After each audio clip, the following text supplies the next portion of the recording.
Building ad tech solutions to better the industry for all. That's what we're talking about on this week's episode of Sounds Profitable Ad Tech Applied with me, Arielle Nissenblatt. And me, Bryan Barletta. Thanks to Podsights for sponsoring this week's episode. Podsights, podcast advertising insights and attribution built for advertisers, loved by publishers. Go to podsights.com for more information. Special thanks to these sponsors for making Sounds Profitable possible. Check them out by going to soundsprofitable.com and clicking on their logos in the articles. Okay, Bryan, welcome to the show. There is a lot going on in the podcast world this week. There's more from Spotify. There's so much going on all the time, it feels like. And I feel like the best way to keep up with that is to listen to The Download. Just a quick plug for The Download. Tell us about The Download and where folks can find it and what is new this week from The Download. Yeah, so The Download is my love letter to the industry. It's a way to say to all the people that I talk to every week, every month, they say, what's new? What's going on? What did I miss? What do I need to know? And it's a way to provide that in 10 minutes or less, aimed specifically at the podcast business side of the industry. And we try and find the best news in podcasting. We use Podnews a lot for that. Shout out to James for all the support there. But we try and get further than that. Anything that affects the business of advertising, the business of podcast production, and we round it up as quickly as possible. We have 2 new hosts. Very excited for that. We have a writer. We're expanding this. This is the first step forward for Sounds Profitable to be more than just Bryan yells into a microphone. And I'm really excited because this week there's a lot to cover. We cover Spotify's acquisition of Podsights and Chartable. We cover some really interesting movement from talent agents in the podcasting space that we came across through Rain News. And there is so much more information, but we get all that to you, the what and why of it, in 10 minutes or less every single Friday at noon Eastern. It always feels like there's so much going on in the podcast space. And this is a really great way to actually be able to say to folks who ask you what's going on, that you know what's going on. It's a great way to stay in touch. And the goal really is to highlight the great work written by other people and point you in the direction of those articles. So you can read the snippet from us or you can hear the snippet in the podcast, and then you can go click the full link on there. We subscribe to too many paid newsletters and paid websites to get the information to make sure that you know what's going on. More things going on in the podcast world. Next week, we will both be at On Air Fest, which is going to be in Brooklyn. So we would love to know, Heck folks, yeah. if you're going to be there too. Same with Podcast Movement, which is next month in Los Angeles. We'd love to get together and chat shop. And we would love to get together and talk shop. I don't think chat shop is a thing. I like it. Well, the cool thing here is that I don't think Arielle and I are completely booked up on anything there. I think we're doing a little bit of speaking at some of these events, but most of it, our goal is to really interact with the community. So if you want to talk to Arielle about earbuds, Squadcast, or Sounds Profitable, you can find her. She sounds exactly like she sounds in this podcast. Perfect. Identical. You don't know that. We've never met in person. I haven't. We have to meet in person next week. That's so cool. And I look exactly like I sound. And my voice could be completely different. Great effects you got there on that microphone. Ian's a wizard, huh? But yeah, I really mean it. I love talking about this stuff. I know Arielle does too. Podcasting is a passion for us. I really want all of you to know that Arielle and I nonstop are talking about podcasting to each other, about bettering the space. So that means that we want you to just come up and talk to us, right? I mean, obviously let us finish whatever sentence we're in and then interrupt and just be like, hey, let's talk nerd stuff. We're all happy to do that. But please don't be shy. Come up and talk at any point. We'd love to meet you. We care about this industry, potentially to a fault, but it is what it is. Yeah, potentially. All right. So, Bryan, let's get to today's episode of Sounds Profitable Ad Tech Applied. We're going to meet Sean Howard, who is the founder of many things, but today we're going to talk about his work with Flightpath. He's also the founder of Fable and Folly, which is an audio fiction network. Sean's story is really cool because he saw a need for something in the podcast ad tech space, and then he went out to build it, even though he didn't start out with the skills needed to build it. And so you get into that a little bit, which I thought was super cool. Sean's story and the story of Flightpath is one of collaboration over competition, which I am a big fan of.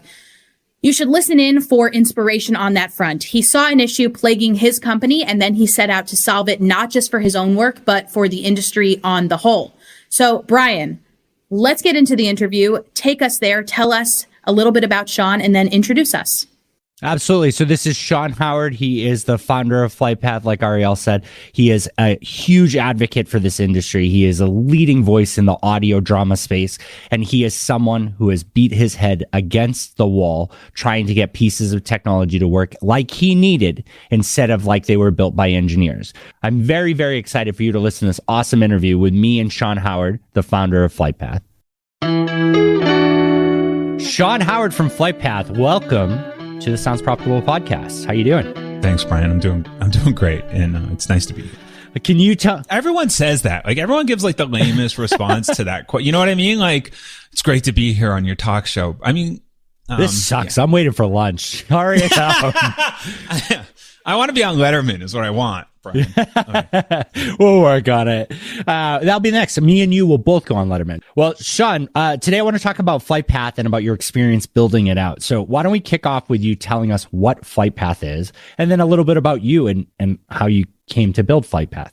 Sure. Flightpath is a platform to enable podcasts, networks, and ad representation firms to be able to scale their businesses across DAI platforms.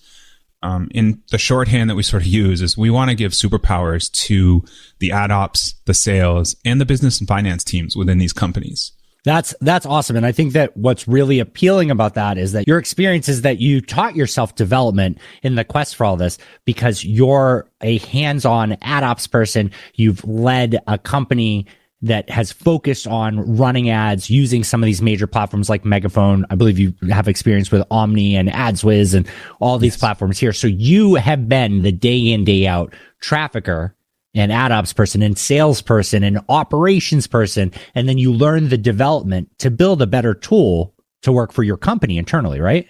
Yeah, I think, so I've been on all sides, right? I've been on the buying side in the seven figures. I've been on the running a network that I'm trying to scale that sells podcast advertising.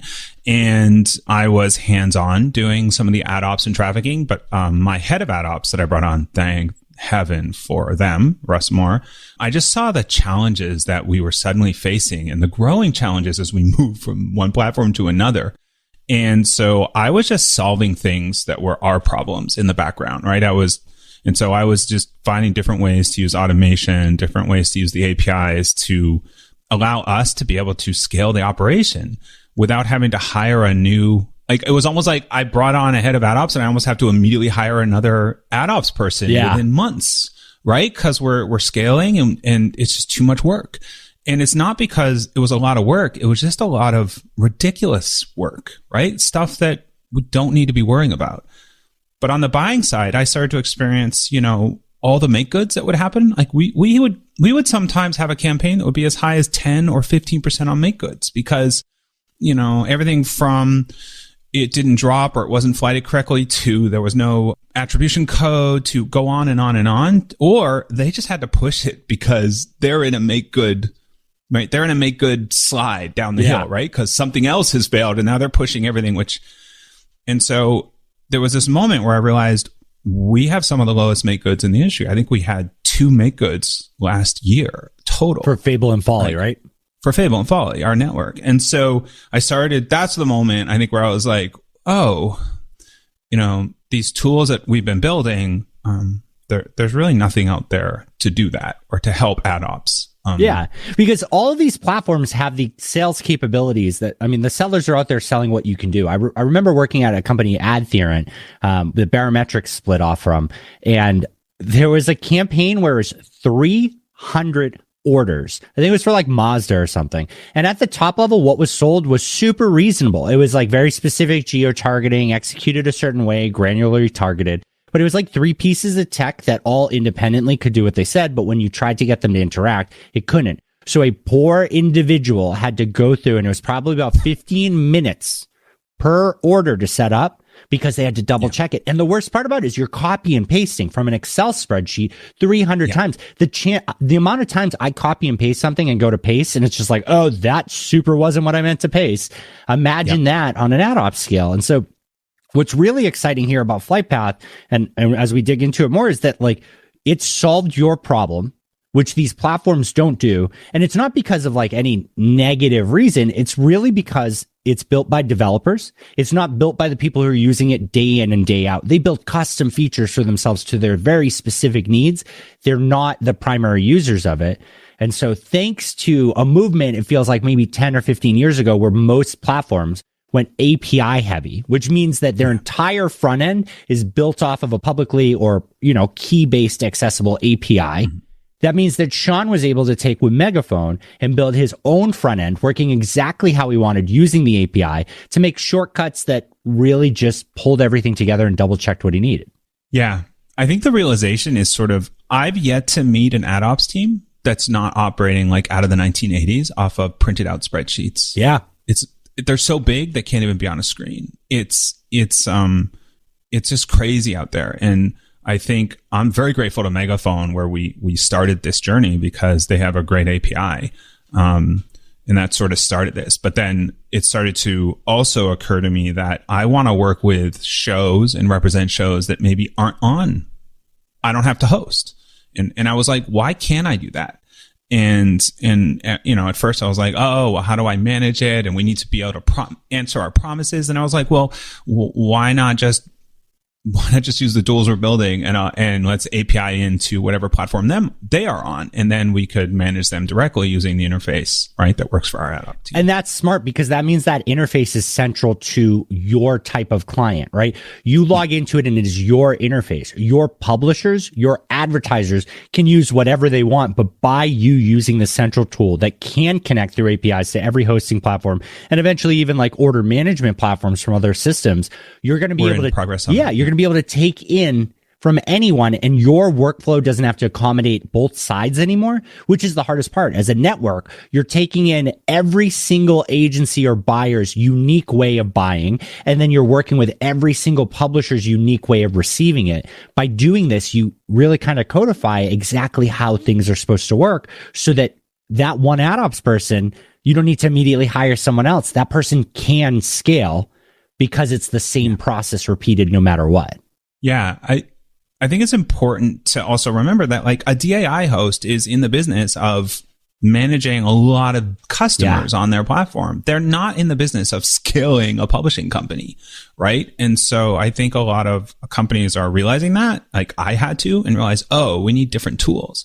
But I think a lot of companies are already moving across multiple platforms, right? Yeah. Whether it's talking about Vast or whether it's talking about whatever. And then, right, the complexity just gets crazy. And the fact that, just simple things that are from an ad ops perspective, like I couldn't find any tool out there that would consistently give alerts to our ad ops team of when something's not flighted in advance, right? Like I want to know if there's a problem before we're in make goods or, right. And then the next layer was projecting performance. We want to know if there's a performance problem before, right?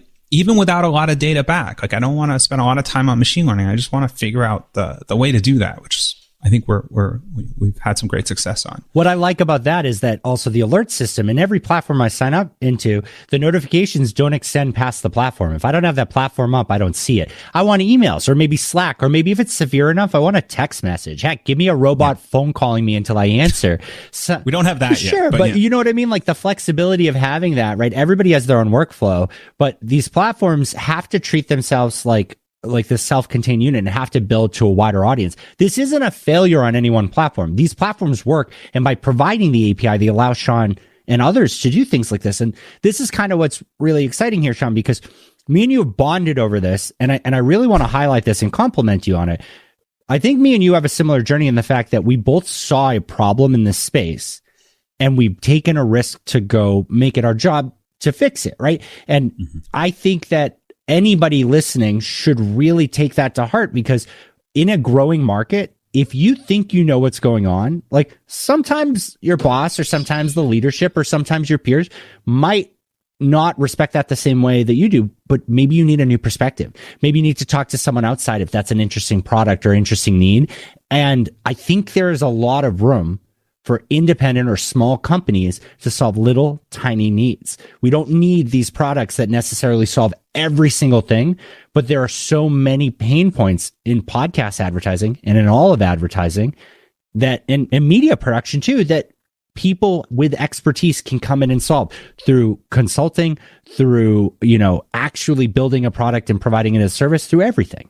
Yeah, I think we're new. Like I was talking, I forget who it was, and I was in the industry, and I was saying, we've been struggling with this for 5 years around growth and fiction and our network, and they just smiled and said, yeah, but only for 5 years. And it's just a reminder, right, that this is a nascent industry still. Like I know we talk about, growth and $2 billion and all this stuff, but we are early. And so it was a real wake up moment. It was actually when I was talking to you, Bryan. I was just sitting in my little basement. I had been learning coding for the last year to just solve our problems. I was just, and then I was setting down to work on sort of making it go to that next level when you happen to catch whiff of what we were working on. But it was that moment where I hadn't put it together yet. I was just scratching a really painful itch that was, it's like, it's so painful. It's like that poison oak, and I don't, it just won't go away. And I hadn't realized yet that this is a problem everyone in the industry was feeling. And so I think there's a lot of places where that is still the case, right? Across the board, from creative to insertion to sales there is so much we haven't figured out. Yeah, and that's it. You need to talk to more people. Like even if you work at one specific company, it's okay to talk to your peers or competitors or other people in the space.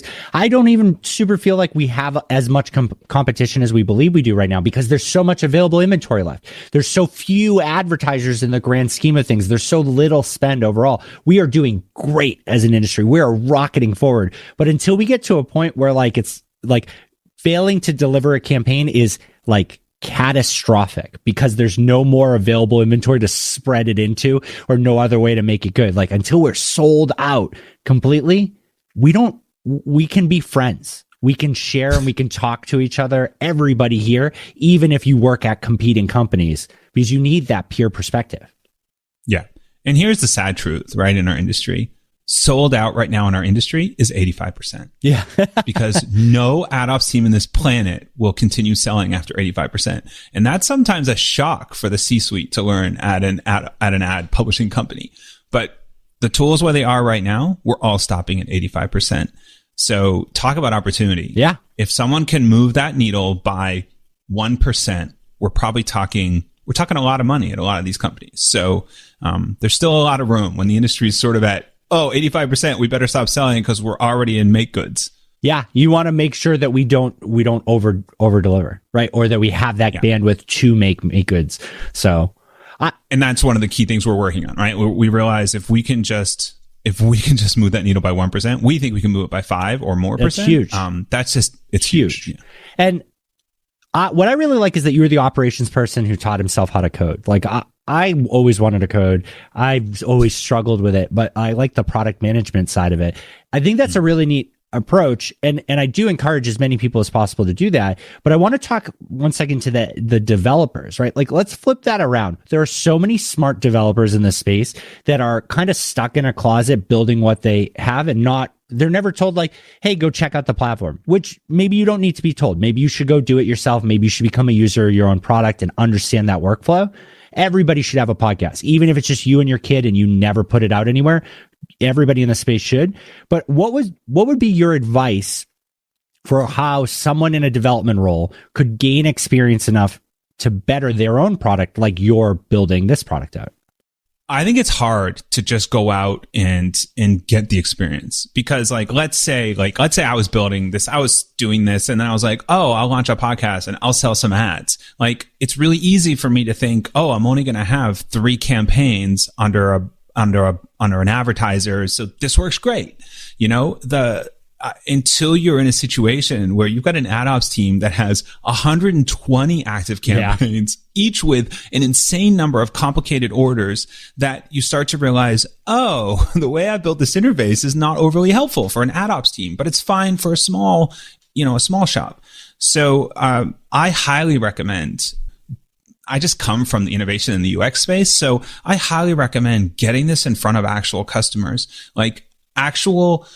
different tiers, of different levels, to say, where are the pain points, right? Because identifying a pain point and then being able to solve it is massive value. Like that's where, well, you probably know in the product side, that's where value comes from that we can monetize, right?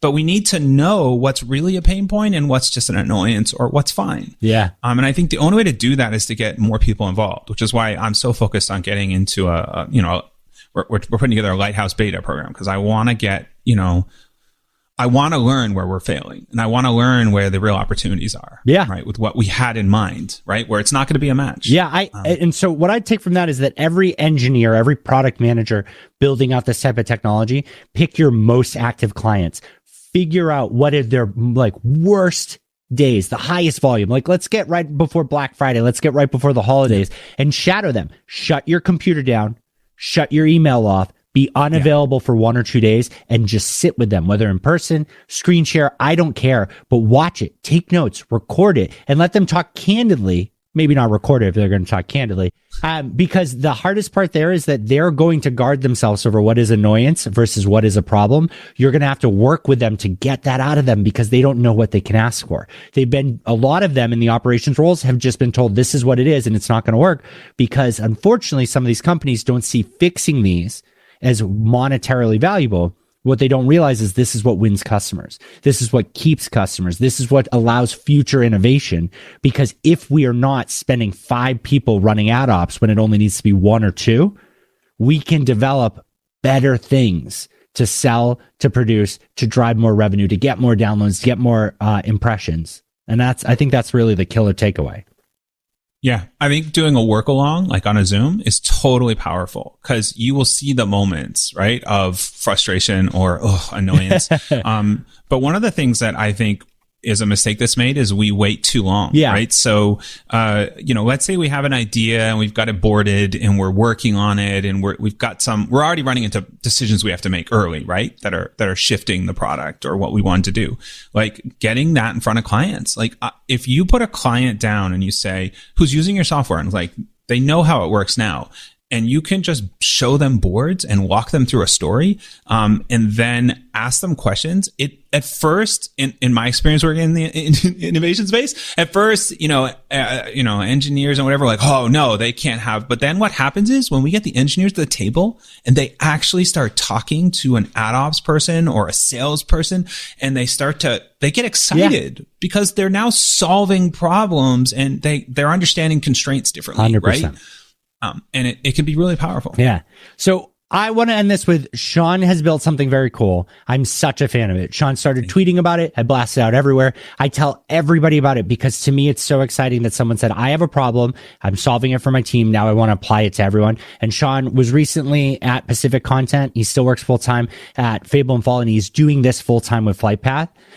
Everyone should reach out to Sean for a demo of this. This works with any platform with an API, and he wants your feedback. He has worked in the situations that you're frustrated in, and anybody else who has an idea like this is a call to action. This is the time where you say, I have an idea. There are needs in this space. You should take example from what Sean doing, and heck, talk to him as a peer. Because I'm positive that Sean can say, yeah, I've had that problem. Let me introduce you to some people. Everybody here wants everyone to grow. So let's collaborate and please reach out to Sean. Thanks, Bryan. Welcome back, listeners. If you're a longtime Sounds Profitable reader or listener, you may find that this interview harkens back to the themes in our July 2021 article called Buying versus Building Unique Ad Tech, which we will include in the show notes of this episode. Bryan, how for you does that square with this article? Because it's kind of arguing the opposite. Sean built rather than bought, but he's making his product available to use for others.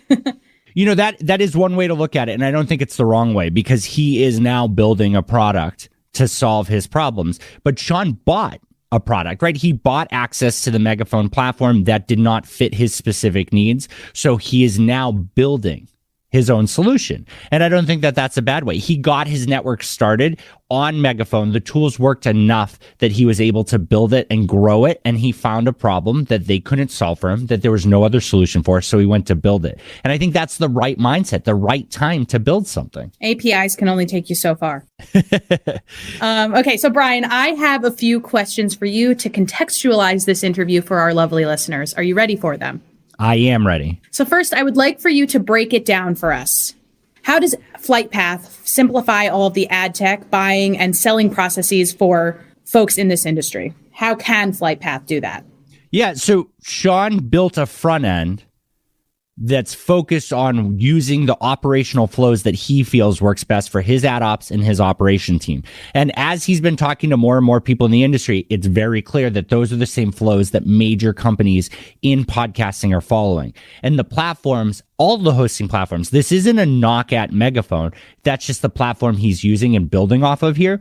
It's the fact that these were built for an original purpose. They've been modified and updated, but they still don't fit the flow of the day-to-day user. So Sean, using the API, was able to build his own front end, add his own process in there, and allow his process to just send over and pull back in information that it needs from Megaphone, so that it can operate exactly how he wants in Flightpath and give Megaphone what it needs to drive forward the campaign, the show, the reporting, all of that information appropriately. So it's a translation layer to make sure that his front end and Megaphone can connect and both sides can get what they need to work appropriately. Communicate, yeah. Yeah. And the cool part about this is that Sean has a real world application for this because he's the founder of Fable and Folly. They have a lot of shows on their network, and on those shows, they're buying and selling ads, and they're making sure that those ads are running in the right places and that they're delivering for their ad partners. Yeah, a great example that Sean walked me through was the process and the length of time it would take. Let's say he has 100 shows or 99 shows and he adds a new one. He's got this process where every show creates a promo of their show that gets put live as a promo on all the other shows. And then the promos from all the other shows are made available on his show.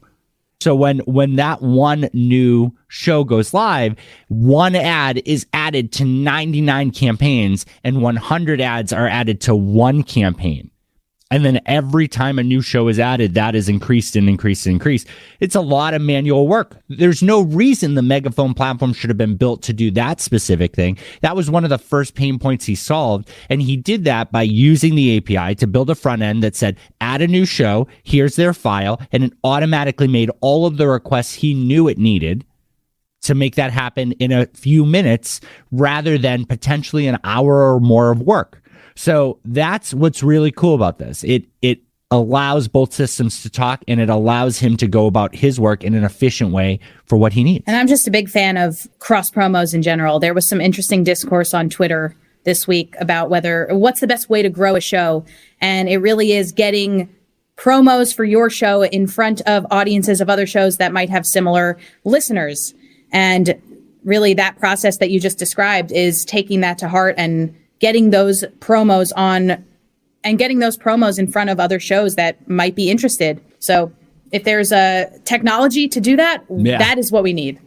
Yeah. Quick advice to the Twitter podcast community. We need to cut out the negativity around anybody else's ideas. I know. We don't know everything. I don't know everything. You will never hear me definitively talk about anything. My goal, honestly, is to give you my opinion and see how you experiment with it, see how I experiment with it. There's no reason to put anybody else's ideas down. You can share your experience and let people learn from that. But we got to cut it out, right? We haven't cracked marketing. Yeah. We haven't cracked advertising. We haven't cracked growth. We're still all figuring this out because I promise you there would be bigger names to talk about than the ones we talk about if someone had cracked it and magically got to the top of the charts. Yeah, you'll hear me say I'm a big fan of something. You'll never hear me say, this is the only way. This is the silver bullet. Yeah. There is no silver bullet. Only give air to the fires that you want to grow. That's it. Let's just be nice to each other on the internet. I agree. I mean, this is a bit of a tangent, but I think for the most part, the Twitter community, the podcast community all over the internet is so lovely to each other. Everybody's extremely collaborative. Everybody wants to work together. But yeah, let's just continue to send positive vibes in each other's directions. I agree. Okay, so Bryan, super cool that Sean taught himself to code. I love that for him. Yeah, I always wanted to be like, I've been a tech nerd since I was young and I've never learned to code. I've always wanted to. I just don't have I don't have it in me. And so when I see someone who gets operations, gets ad ops, learn, it's really, really exciting. In the words or in the style of Bryan Barletta, you should lock yourself in a room for a weekend and just do it.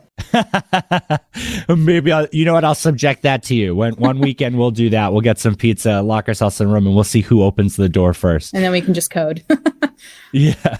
Next takeaway is that we are still very early in this industry. You alluded to this a second ago. We don't have the answers for everything. But the cool part about that is that if you've had a problem for 5 years, you've only had that problem for 5 years, as Sean said. And if it hasn't been solved for you, it probably hasn't been solved for most folks in the industry. For creative, for insertion, for sales, we are still chipping away at it. I could not agree more with that. And it is okay to talk to competitors. I love this notion. I really don't think that there is so much competition because we all really just want each other to grow. We really want to figure out how to get podcasts to more people, how to get listening to more people. Yeah. So the competitors thing, I spend most of my time introducing people who believe that they're competitors or that work for competitive companies together because they have the same idea and we need industry movement to make things happen. We need collective buy-in, right? Our competition isn't from each other. We need to get more advertisers into the space. We need to get more creators in this space. We need to set more standards. There is enough room for us to all go out and pull new people in together and grow the space before we ever are stepping on each other's toes. If we're stepping on each other's toes, it's lazy because we're not looking to grow. We're just looking to take. Did you hear yourself say rum there? Did I say rum? You said rum. Oh my gosh. Okay. We're going to have to do a Twitter poll on it's that, okay. whether I said it or not. I'm not going to listen to the audio. Nope. I will not believe I say rum. You can make fun of my New York accent. That's the asshole in me. Yeah. And with that in mind, we need peer perspective from each other. We just do. We can't do it on our own. We need to know what other people think. We need to know what other people are experiencing. I completely agree. I think that siloed points of view are rough because if you don't know what's happening in the space or with your competitors, you can't grow. You're only going to learn the propaganda from your own company. And that's not podcasting. That's a company specific point of view. Sean mentions that Flightpath may be able to move the needle by 5% and that would be huge. How could Flightpath enable that type of growth, Bryan? Yeah, simply by enabling people to have a better control over their inventory. In the article, Sean made a comment about people are only selling about 85% of their total inventory because they can't forecast correctly, because they don't want to over deliver, because it's not delivering as expected. So if we're able to increase that by that 5%, if he's able to add efficiencies, able to add the ability to forecast better, to use data in a more actionable way, then that is huge improvement, right? As a show continues to grow, that 5% is a locked percentage, but what that means in downloads and impressions continues to grow. Sean also recommends real-world testing with customers in order to solve pain points, because we as developers, and I say we, but as the part of the team at Squadcast, I hear about the issues of developers. I'm not on that side of the team, but we are very immune to the issues that might arise from our products because we've created them and we're not testing them in real world circumstances.